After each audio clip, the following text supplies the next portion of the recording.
किसको बुला रही है? कोणाला बोलावतोय हा? गेला उडून. काय आहे? गेला उडून. बघा या नारळाला, या नारळाच्या झाडाला किती मोठा त्याने खोपा तयार केला. खोपा, त्याचं घर तयार केलंय.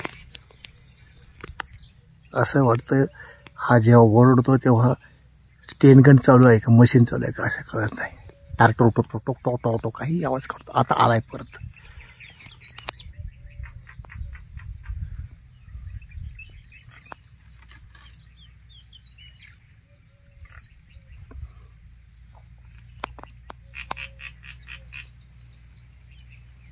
निसर्गाची मुक्त हस्ते उधळण जी आहे ती हीच असावी. निसर्ग कशा पद्धतीनं मुक्त हस्ते उधळण करतोय, कशा पद्धतीनं विविध पशु पक्षी तयार करून त्यांची जीवनशैली आपल्याला तो देतो आहे, हेच या व्हिडिओच्या निमित्तानं मला तुम्हाला दाखवायचं आहे. त्याच्या सहकार्याचा आवाज ऐका.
आणि अशा रीतीने तो पळून गेलाय.